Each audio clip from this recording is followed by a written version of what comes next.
हाँ तो दोस्तों हेलो गुड मॉर्निंग। आप लोग कैसे हैं? ठीक होंगे। चलिए आज स्टार्ट करते हैं बायो में डाइजेस्टिव सिस्टम। आज हम लोग स्टार्ट करते हैं क्या बायो में क्या स्टार्ट करते हैं डाइजेस्टिव सिस्टम। देखिए खाने में हम तीन चीज खाते हैं। खाने में हम क्या क्या तीन चीजें खाते हैं, याद रखिएगा। कौन सा? कार्बोहाइड्रेट या शुगर।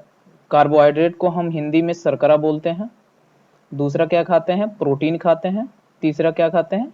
फैट्स खाते हैं। ठीक है, तो देखिए कार्बोहाइड्रेट जब हमारे बॉडी के जब हम कार्बोहाइड्रेट खाते हैं, जब हमारे बॉडी के अंदर जाता है तो वो चेंज हो जाता है किसमें? ग्लूकोज में चेंज हो जाता है। किसमें? ग्लूकोज में। और ग्लूकोज किस में कन्वर्ट चेंज हो जाता है? ग्लाइकोजन में। ग्लाइकोजन में। तो अगर एग्जाम में पूछ दे हमारे बॉडी में कार्बोहाइड्रेट किस फॉर्म में हमें प्राप्त होता है, तो याद रखिएगा किस फॉर्म में प्राप्त होता है? ग्लाइकोजन के फॉर्म में प्राप्त होता है। प्रोटीन, दूसरा क्या है? प्रोटीन। प्रोटीन जब हमारे बॉडी के अंदर जाता है तो ये किस में कन्वर्ट हो जाता है? पेप्टोन में। किस में? पेप्टोन में। पेप्टोन किस में कन्वर्ट हो जाता है? एमिनो एसिड में। ठीक है, किस में कन्वर्ट हो जाता है? एमिनो एसिड में। तो इसका भी याद रखिएगा, प्रोटीन हमारे बॉडी में किस फॉर्म में हमें प्राप्त होता है हमारे बॉडी को? तो एमिनो एसिड के फॉर्म में प्राप्त होता है। ठीक, तीसरा क्या था? फैट। जब हम फैट खाते हैं तो ये कन्वर्ट होके फैटी एसिड में हो जाता है, फिर आगे चल के ये फिर कन्वर्ट हो जाता है तो ये ग्लिसरोल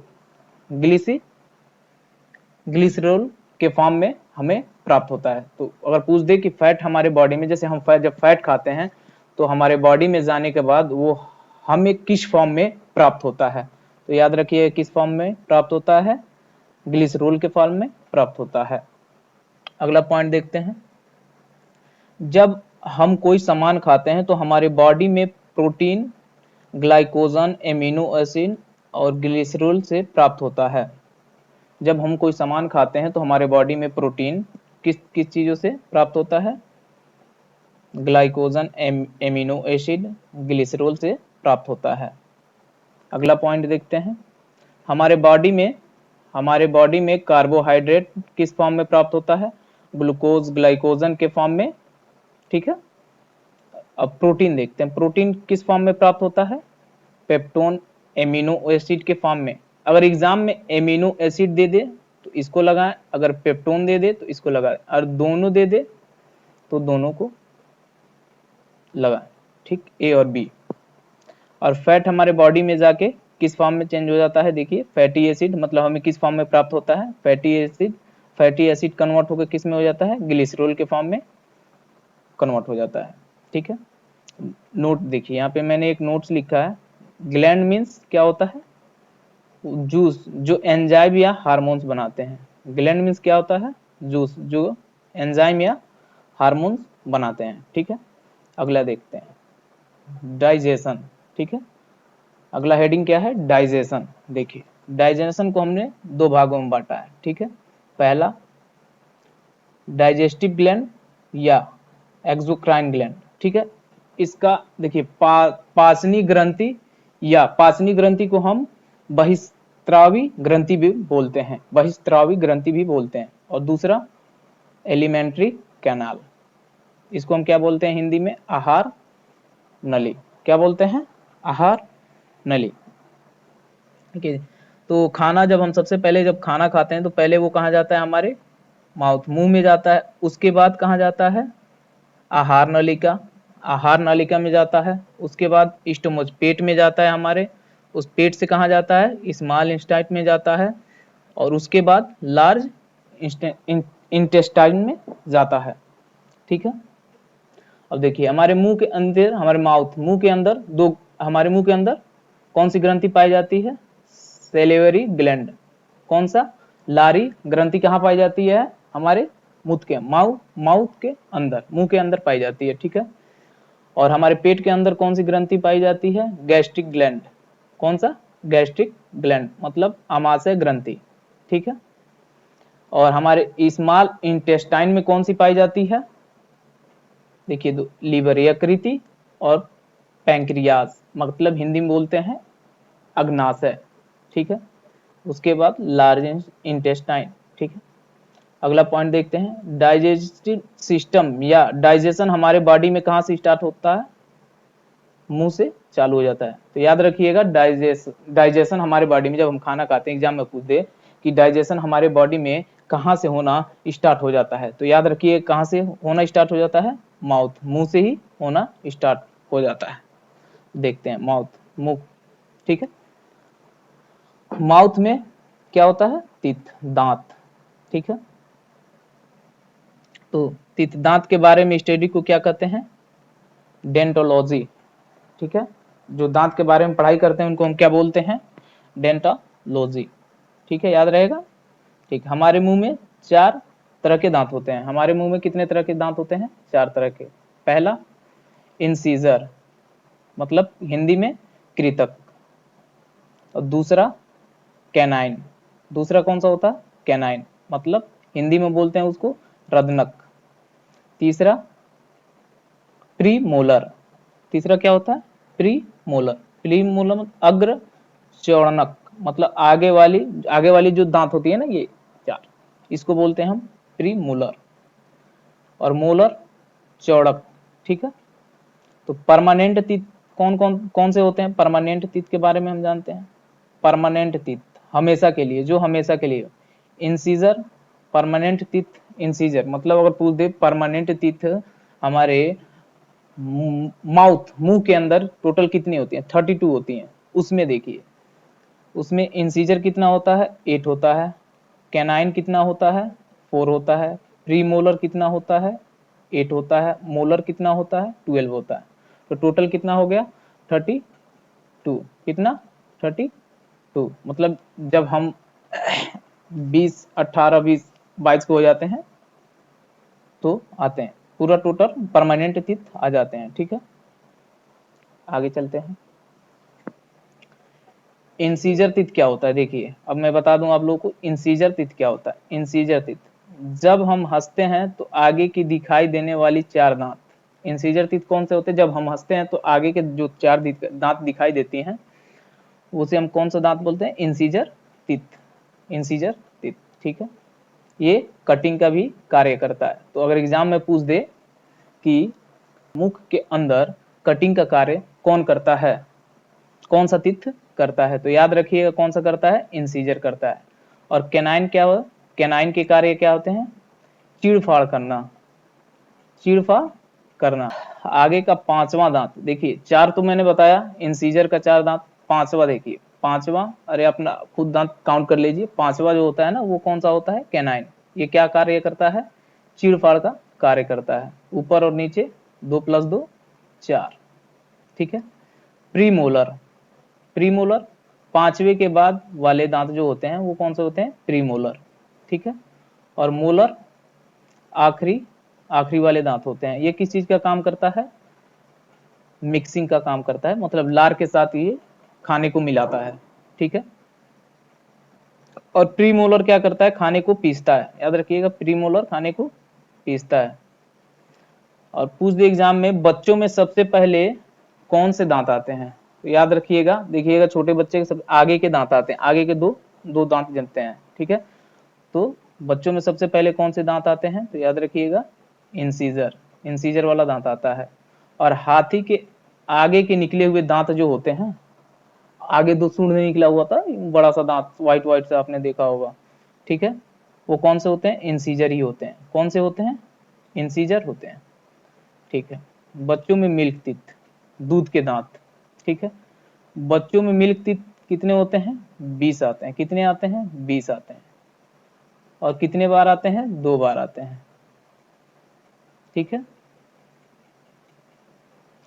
जब हम बच्चे होते हैं तो इंसीजर में 8 दांत आते हैं। जब हम छोटे रहते हैं तो देखिए, छोटे जब हम होते हैं ना, तो इंसीजर की संख्या कितनी होती है, 8 होती है। कैनाइन की कितनी होती है, 4 होती है। प्रीमोलर में 1 भी, बच्चों में प्रीमोलर 1 भी नहीं आता है। और मोलर की दांतें कितनी आती हैं, 8 आती हैं, ठीक है।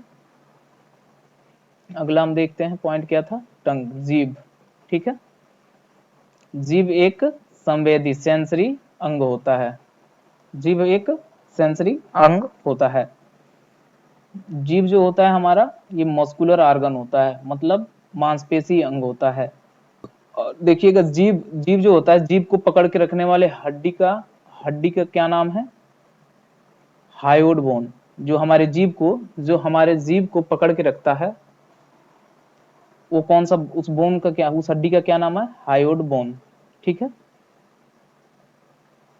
ये कहाँ पाई जाती है? ये गले में पाई जाती है। कहाँ? गले में।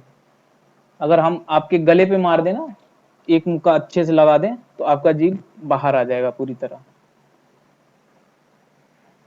फ्रेनुलम, फ्रेनुलम जो होता है ना, हमारी जीभ को हायोड बोन से पकड़ कर रखता है। देखिए फ्रेनुलम अगर एग्जाम में पूछ दे, जीभ को हमारे जीभ को हायोड बोन के साथ पकड़ के कौन सा पार्ट रखता है, तो याद रखिएगा कौन सा रखता है?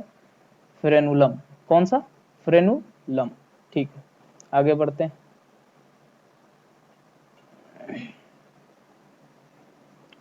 हमारे जीभ के ऊपर दो स्वाद वाली टेस्टी बड शाखाएं होती हैं। हमारी जीभ के ऊपर जो स्वाद वाली टेस्टिंग बड शाखाएं होती हैं, उसे हम क्या कहते हैं?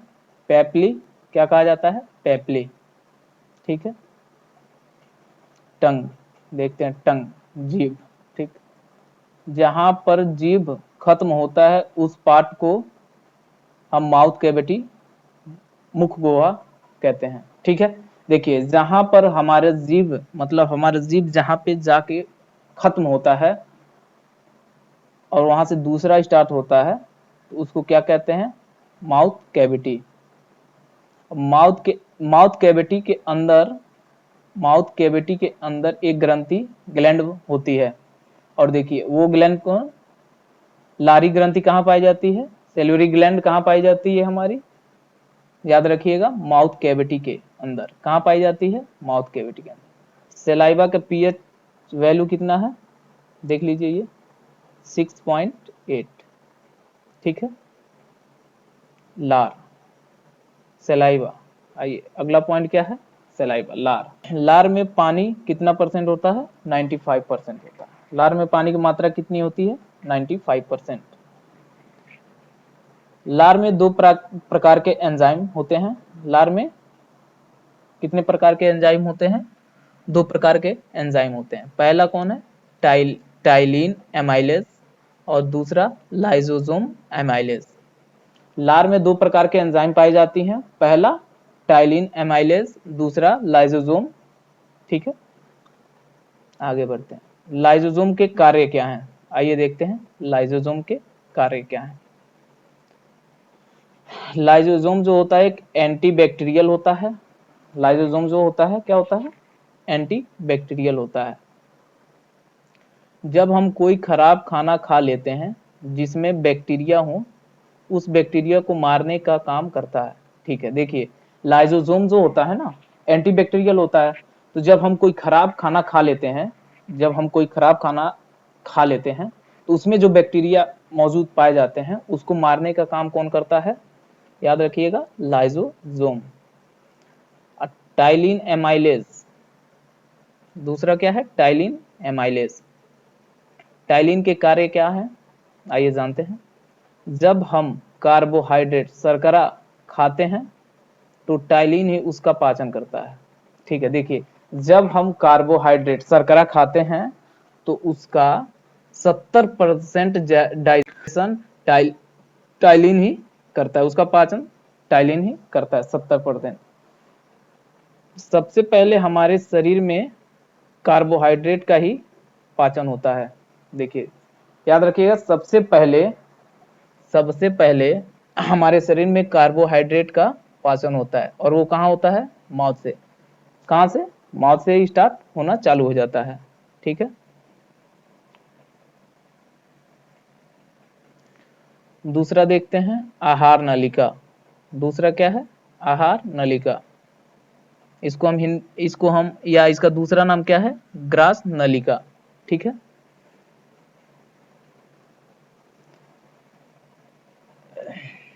आहार नलिका, ग्रास नलिका का लेंथ कितना होता है? देखिए आहार नलिका का लेंथ कितना होता है? 25 सेंटीमीटर होता है। ठीक है, आहार नलिका जो होता है मस्कुलर ऑर्गन होता है। मांसपेशी अंग होता है, ठीक है। जब हम बोलस फूड खाते हैं तो उस फूड को माउथ से लेकर स्टोमच पेट तक लाने का कार्य, हाँ देखिए, जब हम बोलस फूड खाते हैं, ठीक है, बोलस फूड वो होता है जिसमें कार्बोहाइड्रेट, प्रोटीन और फैट तीनों पाए जाते हैं, ठीक है, वो होता है बोलस फूड। तो जो हम मतलब खाते हैं बोलस फूड, तो हमारे माउथ से लेकर मुख्य से लेकर पेट तक ले जाने में, स्टोमक तक ले जाने में कौन सा काम करता है? आहार नली का काम करता है, ठीक है। तीसरा पढ़ते हैं, स्टोमच मतलब पेट, आमाशय या उदर। हमारे पेट के खाना पचाने में 3 से 4 घंटे लग जाते हैं। देखिए, हमारे पेट को खाना पचाने में 3 से 4 घंटे लग जाते हैं। कितने? 3 से 4 घंटे लग जाते हैं, ठीक। पेट के अंदर गैस्ट्रिक ग्लैंड, हाँ देखिए, हमारे पेट के अंदर कौन सी ग्रंथि पाई जाती है? तो याद रखिएगा, कौन से? Gastric gland. आमाशय ग्रंथि कहाँ पाई जाती है? एग्जाम में पूछ दे आमाशय ग्रंथि हमारे बॉडी के अंदर कहाँ पाई जाती है? तो याद रखिएगा, पेट के अंदर पाई जाती है, ठीक है। गैस्ट्रिक ग्लैंड, आमाशय ग्रंथि 3 चीज बनाती हैं। गैस्ट्रिक ग्लैंड हमारे पेट के अंदर 3 चीजें बनाती हैं। पहला HCl, ठीक है, हाइड्रोक्लोरिक एसिड। दूसरा पेप्सिन, पेप्सिन एंजाइम बनाती है। और तीसरा रेनिन एंजाइम, ठीक है। तो गैस्ट्रिक ग्लैंड हमारे पेट के अंदर होता है और वो 3 चीजें बनाती हैं। पहला HCl, दूसरा पेप्सिन और तीसरा रेनिन, ठीक है। तो देखते हैं आगे। HCl का कार्य, HCl का कार्य क्या होता है हमारे बॉडी के अंदर, ठीक है। हमारे बॉडी में HCl एसिड को हार्मोन्स नाम देते हैं। हमारे बॉडी के अंदर HCl एसिड को हार्मोन्स नाम देते हैं, ठीक है। HTL या स्टोमच, पेट का पीएच वैल्यू कितना होता है? 1.5 से 1.8 होता है। तो याद रख लीजिएगा, HCl या पेट का पीएच वैल्यू कितना होता है? 1.5 से 1.8 होता है। अगला नेक्स्ट पॉइंट, हमारे खाने के माध्यम से अगर कोई बैक्टीरिया हमारे पेट में आ जाता है तो HCl उसको किल कर देता है। HCl क्या करता है? उसको किल कर देता है। अगला पॉइंट देखते हैं, जब हम ज्यादा खाना खा लेते हैं या मसाले वाले, तो हमारे पेट में HCl ज्यादा बढ़ने लगता है, ठीक है। उसी को हम एसिडिटी कहते हैं। क्या कहते हैं? एसिडिटी। क्योंकि हम ज्यादा खाना खा लेते हैं, पेट में जलन सी होती है ना, तो उसी को एसिडिटी कहते हैं। क्यों होता है? HCl ज्यादा बनने लगता है। जब हमें एसिडिटी होती है तो हम इनो पीते हैं ना, तो इनो में एक बेस होता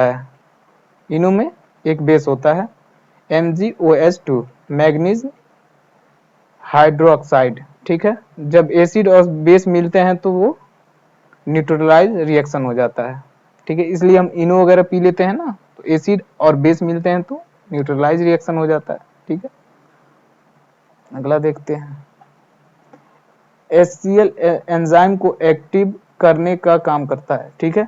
HCl जो होता है ना, HCl एंजाइम को एक्टिव करने का काम करता है।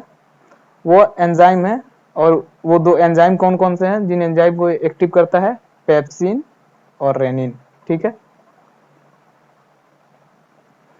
तो हमारे बॉडी में पेप्सिन पहले किस फॉर्म में होता है? पेप्सिनोजन के फॉर्म में होता है, और रेनिन प्रो रेनिन के फॉर्म में होता है, इनएक्टिव, ठीक है। जब ये एक्टिव हो जाता है तो पेप्सिन और रेनिन के फॉर्म में, हमारे बॉडी के अंदर पेप्सिनोजन और प्रो रेनिन होते हैं। तो जब पेप्सिन एक्टिव हो जाता है तो ये किस फॉर्म में? पेप्सिन हो जाता है और रेनिन के फॉर्म में हो जाता है। जब पेप्सिन एक्टिव होता है तो वो प्रोटीन का डाइजेशन, हाँ, जब पेप्सिन एक्टिव होता है तो वो प्रोटीन का डाइजेशन डाइजेशन करता है, डाइजेशन करके वो पेप्टोन के फॉर्म में लाता है। किसके फॉर्म में लाता है? पेप्टोन के फॉर्म में। अगला पॉइंट देखते हैं, जब रेनिन एक्टिव होता है तो वह मिल्क दूध को पचाकर कैसीन प्रोटीन में बदल देता है। याद रखिएगा, देखिए जब रेनिन, देखिए दूध को हमारे बॉडी के अंदर कौन पचाता है? तो याद रखिएगा रेनिन। कौन? रेनिन पचाता है। और ये रेनिन दूध को किस फॉर्म में? कैसीन प्रोटीन में, प्रोटीन के फॉर्म में बदल देता है। तो देखिए रेनिन एंजाइम हमारे बॉडी में दूध को पचाता है। दूध का रंग सफेद क्यों होता है? क्यों होता है? कैसीन प्रोटीन के कारण होता है। गाय का दूध हल्का पीला होता है, क्यों? क्यों होता है? तो याद रखिएगा राइबोफ्लेविन। किसके कारण? राइबोफ्लेविन के कारण, या प्रोटीन पिगमेंट की वजह से होता है। बच्चों में सबसे ज्यादा कौन सा एंजाइम होता है? देखिए बच्चा जब पैदा होता है तो सबसे ज्यादा क्या पीता है? माँ का दूध पीता है। तो याद रखिए कौन सा एंजाइम ज्यादा होता है? रेनिन, जो क्या करता है? हमारे बॉडी के अंदर दूध को पचाता है। जो खाना हमारे पेट के अंदर डाइजेशन के बाद बनता है उसको हम काइम कहते हैं। ठीक है, क्या कहते हैं? काइम।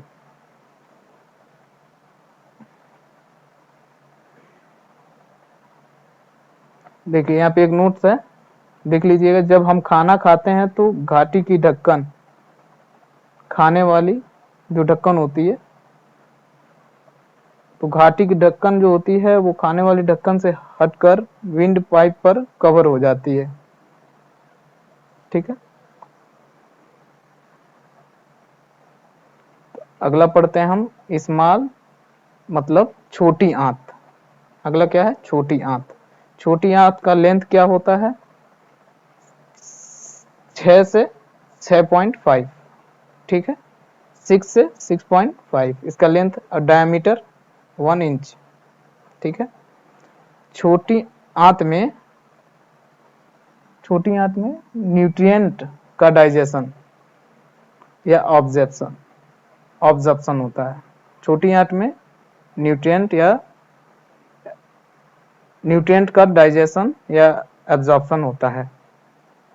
स्मॉल इंटेस्टाइन के 3 पार्ट होते हैं। कौन कौन से? Duodenum, jejunum, ileum. ठीक है, अब देखिए ये कहाँ पाए जाते हैं? देखिए ये रहा, ये डेडूनम, ये देखिए ये रहा। ठीक है, और जेजुलम यहाँ पे पाई जाती है, और इलियम यहाँ पे पाई जाती है। ठीक है, ये हमारा स्मॉल इंटेस्टाइन है। ठीक है, लीवर और पेनक्रियाज स्मॉल इंटेस्टाइन के साथ जुड़े होते हैं। देखिए लीवर और पेनक्रियाज जो होते हैं ना, हमारे छोटी आंत के साथ जुड़े होते हैं। ठीक है, छोटी आंत की ड्यूडेनम अंतर्ग्रहणी वाले पार्ट को 2 ग्रंथि जोड़ी होती है। कौन कौन सी? लीवर और पेनक्रियाज। जब खाना स्मॉल इंटेस्टाइन के ड्यूडेनम वाले पार्ट में जाता है तो लीवर और पेनक्रियाज जूस बनाकर ड्यूडेनम वाले पार्ट में भेज देता है। ठीक है, मतलब ट्रांसफर कर देता है। देखिए इसको समझिए, जब हम खाना खाते हैं तो खाना जब हमारे स्मॉल मतलब छोटी आंत के अंदर आता है तो जो ड्यूडेनम होता है ना, ड्यूडेनम वाले पार्ट जो होते हैं, कौन? लीवर और पेनक्रियाज, वो जूस बनाकर ड्यूडेनम वाले पार्ट में भेज देते हैं। ठीक है, ड्यूडेनम। ठीक है, इसमें ए है लीवर। स्टडी ऑफ लीवर, जो लीवर के बारे में पढ़ता है उसको क्या कहते हैं? हिपोटोलॉजी। क्या कहते हैं? हिपेटोलॉजी। ठीक है, हिपैटिक सेल हमारे लीवर के अंदर पाई जाती है। ये क्वेश्चन याद रखिएगा, हिपैटिक सेल हमारे लीवर के अंदर पाई जाती है। कहाँ पाई जाती है? लीवर के अंदर पाई जाती है। ठीक है, हेपेटिक सेल में सबसे ज्यादा रीजेनरेस, पुनर्निर्माण का पावर होता है। हिपैटिक सेल में क्या होता है? रीजेनरेट मतलब पुनः निर्माण का पावर होता है। देखिए हम अपने लीवर का 50% भाग डोनेट कर सकते हैं। हम अपने लीवर का 50% भाग को डोनेट कर सकते हैं। उस अगर हम डोनेट कर दे रहे हैं 50% भाग, तो 50% भाग फिर आने वाले समय में पूरा कवर कर लेता है। ठीक है,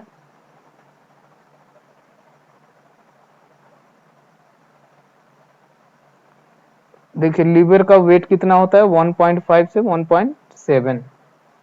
ठीक है,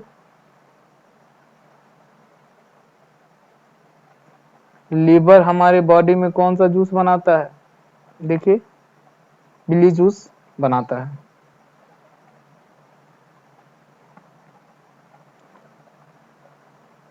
सॉरी बाइल जूस था, बिली नहीं, सॉरी बाइल जूस।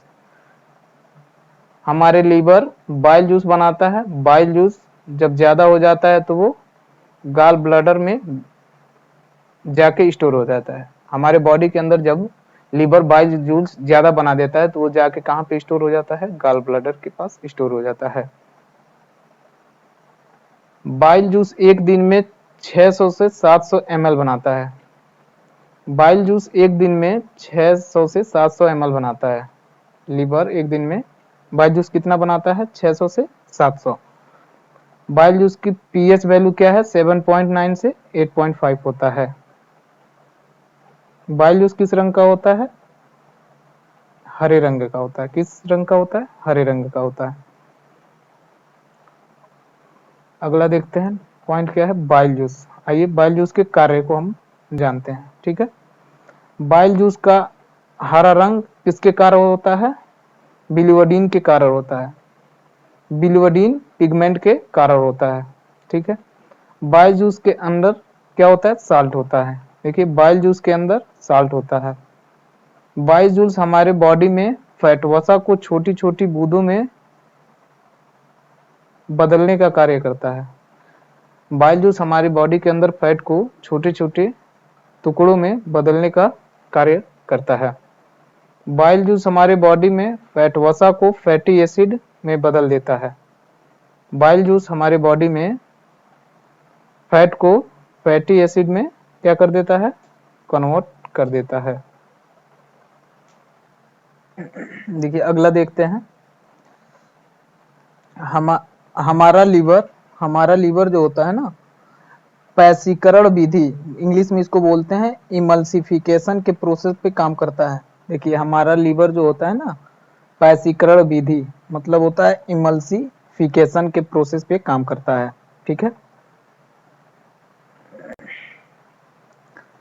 अगला पॉइंट देखते हैं, हमारा लीवर इमल्सिफिकेशन के माध्यम से फैट वसा को बाइल जूस पीत रस के जरिए फैट को फैटी एसिड वसीय अम्ल में बदल देता है। देखिए हमारा लीवर इमल्सिफिकेशन के माध्यम से फैट वसा को बाइल जूस पीत रस के जरिए फैट को फैटी एसिड में बदल देता है। ठीक है, अगला देखते हैं पॉइंट, पेनक्रियाज। पेनक्रियाज ये अगले पार्ट में पढ़ा दूंगा। पेनक्रियाज को अगले पार्ट में मैं कवर कर दूंगा। ठीक है, इस पार्ट में इतना ही रहने देते हैं, वीडियो काफी लंबी हो जाएगी। देखिए अगर पढ़ाने उड़ाने में कहीं कोई आवाज अगर फंस रही हो, थोड़ा डिस्टरबेंस हो रहा है, तो उसके लिए क्षमा चाहता हूँ भाई, आपका छोटा भाई। ठीक है, मगर नोट्स नोट्स जो बनाए हैं बहुत बेटर है भाई साहब, इससे आप लोग पढ़िए, इससे बाहर कहीं से नहीं आएगा। एक एक चीज बारीकी से मैंने बनाई है भाई साहब, पढ़ के। ठीक है, अगर पढ़ाने में कहीं कोई दिक्कत हो जा रही है उसके लिए क्षमा चाहते हैं, विनती है मुझे माफ करें, मगर गलत नोट्स नहीं है भाई साहब। नोट्स बढ़िया, बस पढ़ाने में थोड़ा बोलने में डिस्टरबेंस हो जा रहा है। ठीक है, उसके लिए क्षमा चाहता हूँ। ठीक है, ऐसे ही मैं देखिए बायो को मैं अच्छे से पूरा कवर कर दूंगा।